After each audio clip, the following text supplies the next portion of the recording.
Because if it worked just fine forever, you'd never go out and buy the new one. Phone calls dropped with that. Oh. Starting off with, which one was the first one? The iPhone 3. Yeah. I've had almost every. I started with 2. But then did you jump from 3 to 6 or I went 7? from 3 to 4, Yeah. 5, 6, didn't get 7. Somewhere in there I skipped 1 or 2. And then when the iPhone 10 came out, the iPhone X came out. All right, time to get back in the saddle. I don't have it. Oh, well. Somebody's got to have one. No, yeah. You hustle up. I have 2 questions. I try to get my kids to come with me. Today? Yeah, I'm like, this is good civics lesson. I'm like, oh, they need me when I come in. No.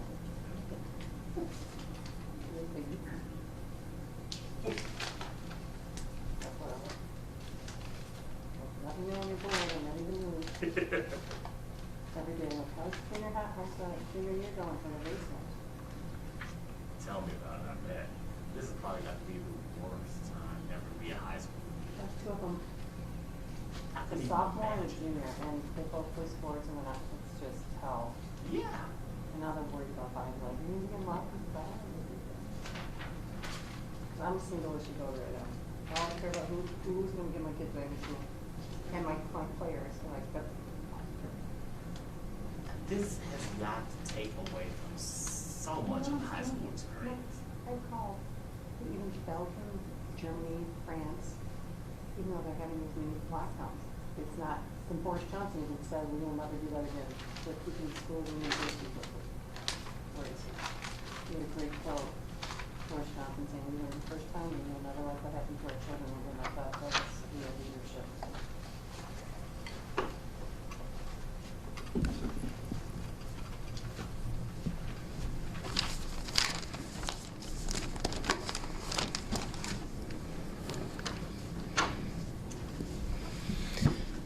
Well, good afternoon, everyone, and welcome to the COVID-19 update for Tuesday, November 3rd, Election Day, the last day to vote in the 2020 elections. Here in Illinois, we made this year's Election Day a state holiday for K through 12 schools and for public universities. As a result, local election authorities that use schools and college buildings as polling places have less foot traffic in and out of those facilities, another effort to reduce possible exposure to coronavirus while you're out casting your ballot, keeping people safer. And whether or not you have the day off, it's not too late to vote in Illinois, even if you have never registered to vote before. Please make your voice heard. Just go to a polling place near you and you can register to vote right there and vote in person today. Just bring 2 forms of identification, at least one of which shows your current address. For more information, visit the website of your local election authority or the Illinois State Board of Elections at www.elections.il.gov, elections.il.gov. If you still have your vote-by-mail ballot and have not returned it, and approximately 500,000 of those ballots are still out there, and you want to vote in person, you can either bring your ballot with you and you can simply hand it over so you can vote in person instead, or else fill out your vote-by-mail ballot and bring it directly to your local polling place or to a secured ballot drop box in your area. You must do so by 7 p.m. Central Time tonight. Illinois is taking every precaution to make sure that this voting process is as safe as it is secure. At my direction, the Illinois Emergency Management Agency delivered to local election authorities over 165,000 containers of hand sanitizer, over 1.4 million KN95 masks, nearly 260,000 surgical masks, and 90,000 face shields. Most of those deliveries took place weeks ago so that local election authorities have access to all of the safety supplies that they need to protect voters this election. We're committed to making sure that every election authority in the state can allow every voter to cast a ballot safely and securely. If you're headed to the polls today, please don't forget to wear your mask and keep your distance.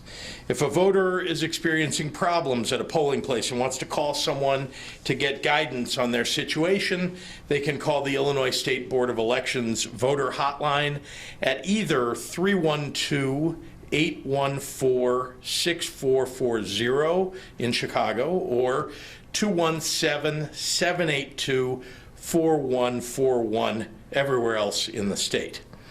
If anyone encounters election activity that they suspect is improper or illegal in Chicago and Northern Illinois, they can call the Illinois Attorney General's Office hotline at 866-536-3496.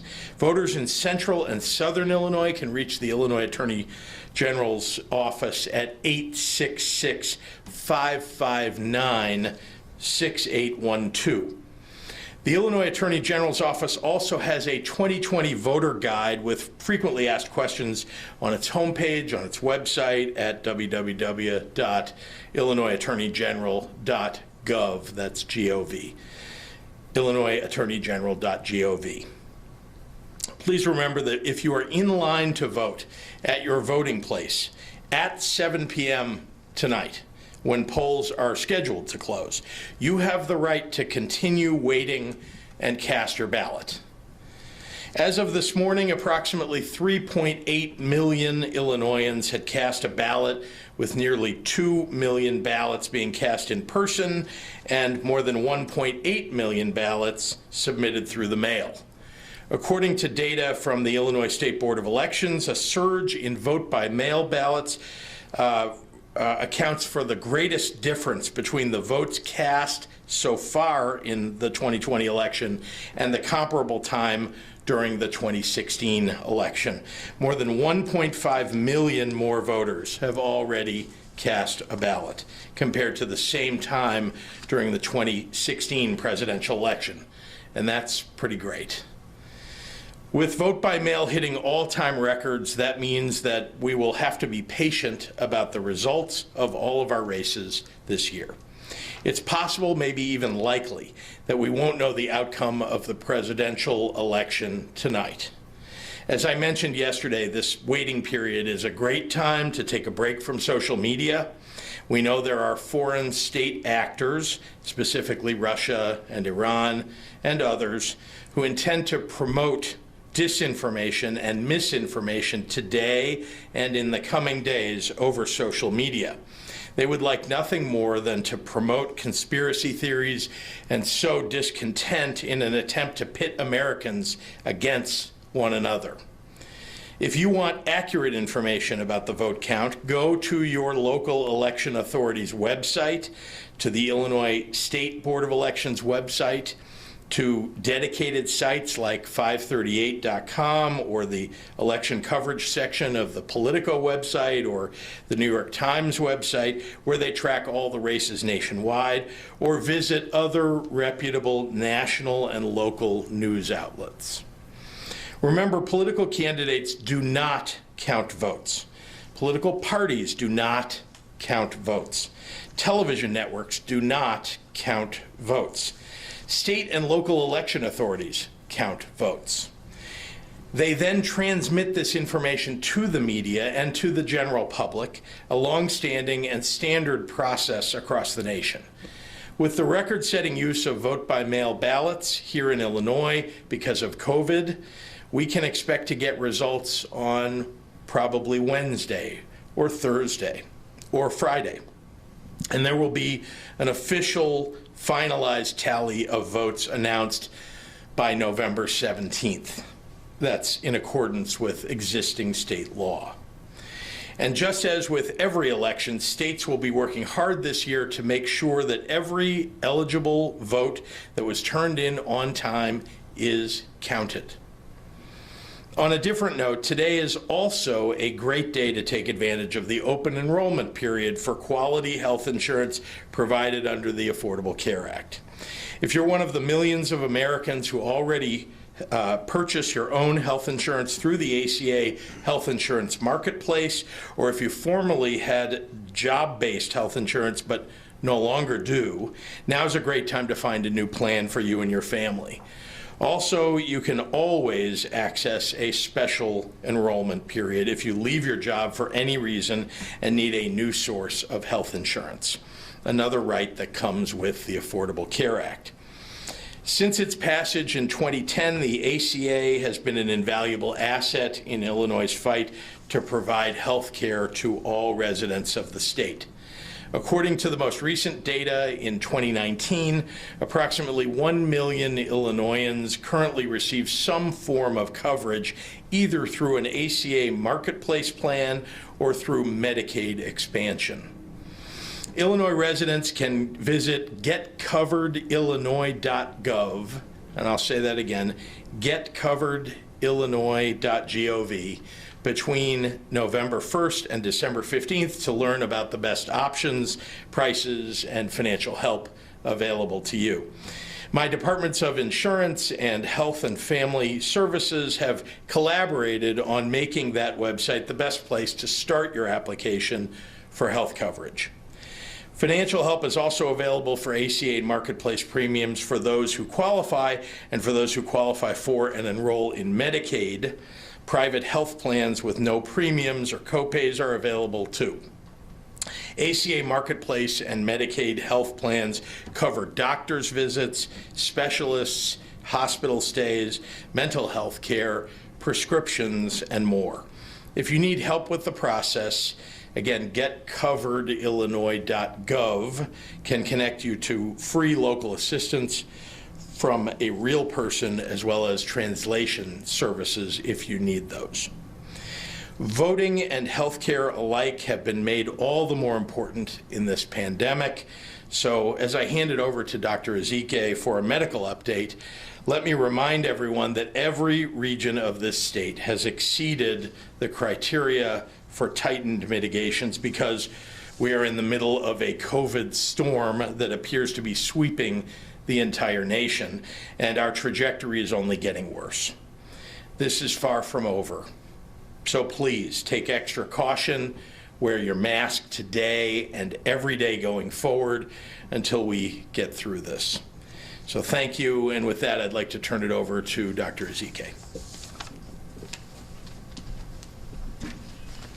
Good afternoon, and again, happy Election Day. Give you a brief update.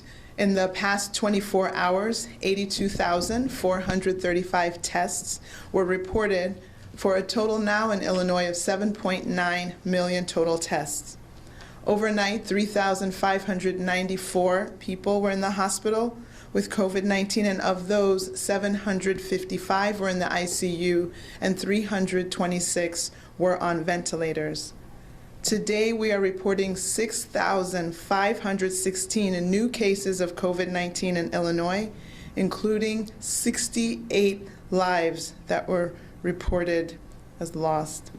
To date, a total of 430,018 confirmed cases have been reported across Illinois and 9,878 total deaths.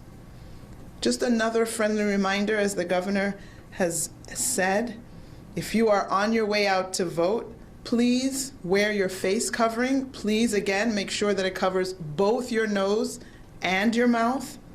And practice social distancing. Wash your hands and use hand sanitizer. Also, please make your choices before you go in so that you can go in and come out as quickly as possible. Thank you. Hola y buenas tardes. Feliz día de las elecciones. En las últimas 24 horas, más de 82,000 pruebas fueron hechas para un total de 7.8 millones pruebas. Desde anoche, 3,594 personas en Illinois estaban en el hospital con COVID-19. De ellos, 755 pacientes estaban en la unidad de cuidados intensivos y 326 personas estaban en ventiladores. Hoy informamos 6,516 nuevos casos de COVID-19 en Illinois, incluidas 68 vidas perdidas. Hasta la fecha se han reportado más de 430,000 casos de COVID-19 en Illinois y más de 9,800 muertes. Un recuerdo para todos: si vas a ir a votar, por favor, use un cubrecara, mantenga su distancia y asegúrese de que su boca y su nariz estén cubiertas. También lávese las manos o use desinfectante de manos. Otro recuerdo: si recibe la noticia que sea infectado, recuerda que se necesita hacer en cuarentena por 14 días. Muchísimas gracias para su apoyo. And with that, I will turn it back over to Governor Pritzker. Thank you. Thanks, We'll Dr. start in the Zitek. room and then go online. Okay, I have 2 questions. Thank you, Governor. Hi. If Biden wins tonight, we've been told that Mayor Lightfoot... Yeah, what? I'm sorry. Oh, I'm sorry. If Biden wins Oh. tonight, we've been told that Mayor Lightfoot may be heading to the Department of Justice. Have you been courted for any possible cabinet positions or ambassadorships? No. No? Okay. My second question: where are you going to be watching the returns tonight? And what will happen if your graduated income tax is not passed? I'll watch returns at home. I would encourage people to do that if they're watching the returns. And look, I'm optimistic about the results of the election for the fair tax. And I don't know that we'll know the results of that election tonight. It'll take some time. As you know, there's a method of calculating how many ballots were turned in, how many people actually voted on it. Those all matter in terms of what the necessary numbers are for passage. But as I've said many times before, the options for Illinois without the fair tax are not good. The options, as I laid them out at the beginning of this effort more than a year ago, are significant revenue increase on a very regressive basis. The way that the Illinois income tax is currently charged, it is significantly regressive. It benefits the wealthy, and it hurts the middle class and those who are striving to get there. And there's no doubt that Illinois would need revenue in addition to obviously looking at cuts in state government as we have. The cuts, though, just to be clear, 15% cuts in public safety dollars, education dollars, in the dollars necessary for human services, exactly at a moment when people need these things most. And so the alternatives are not good. That's why I proposed a third way. I didn't think that either one of those seemed like a good idea. And so that's why I've advocated for a fair tax system in Illinois. Okay, I just have one last question. Okay, thanks, George. We've gotten a number of phone calls, people into our station that said that infected patients are still going back into nursing homes. On the northwest side, there is a facility, a lawn care health facility in Naperville, where paramedics say they transferred 23 infected patients back into nursing homes. Are you encouraging nursing homes to take back infected patients? Is there an order or edict? No. Or any incentive through the state reimbursement from IDPH? Oh, no. So is it up to the director of the It's up to the doctors in the hospital to determine that someone is well enough and that they're not shedding the virus to determine whether they should be discharged. All right, Mike Militich is asking, despite COVID-19 mitigation guidelines, several election night watch parties are planned inside bars and restaurants and large crowds are expected. Are there any plans to address the large gatherings with enforcement efforts at the state level? Well, let me start by saying that local officials, local law enforcement should be standing up and enforcing the rules in the state. And you know why? Because weeks from now, when people will end up going to the hospital as a result of these gatherings that are being allowed and are the failure of enforcement, that those local officials and people who live in those areas will be coming to the state to ask us what are we going to do to add hospital space when the hospitals are full? And of course, we're going to do everything we can, but it's these local officials, if they don't do their job, then we're going to end up with hospitals having to turn people away. And that's just not something that I find acceptable. And that is why local officials, that is why people all across the state, need to stand up and make sure that they're doing everything that they can locally, state's attorneys, sheriffs, law enforcement, elected leaders, to enforce the rules here so that we don't end up with a terrible nightmare of a healthcare situation and people dying because they can't even get treated in their local hospital. Shruti Bloomberg is asking what public safety precautions are underway in Illinois for the election. Has the Illinois National Guard been deployed? So we've been in contact with virtually every law enforcement agency in the entire state. We have the state police, of course, which are the best in the nation. They are on duty. And the Illinois National Guard has been put into a state of readiness just so that they, if needed by local officials, they could respond relatively quickly. Jim, Brendan, Dave, all in Springfield have the same question. Springfield and Sangamon County announced today that they will allow indoor service to continue at 25% with some other limits. What's your reaction to their plan that defies the state mandates? Well, see my earlier comments. The fact is that local officials who are not doing the right thing are the ones who are going to be responsible for the rates of infection going through the roof and our hospitals getting overrun and people are dying if they don't enforce the rules. That is why those rules exist.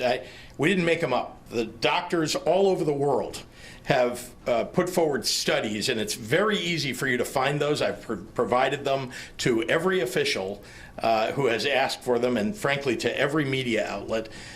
We know that the places that are remaining open, that are having large gatherings and defying these rules are, in fact, spreading locations. These are places that are amplifying the virus across the state. And so, when you've got double-digit positivity rates in your area, as is the case in Springfield, then the local officials need to take the laws that are on the books and the regulations that we've put forward and the orders that we've asked people to follow and enforce them locally.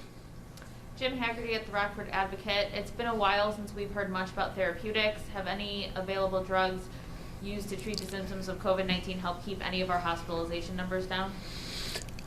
It's unclear to me the level of usage of remdesivir, which I've been talking about since the very beginning, but I know that is one of the drugs that the medicines that's been used in a number of cases. Having said that, there is also a factor involved here where doctors have simply learned about some of the things that they can do with medicines that are already available to them. For example, blood thinning medications, which have been very helpful in saving people's lives.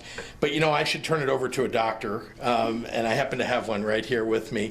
Dr. Ezike, do you have anything to add? Just quickly.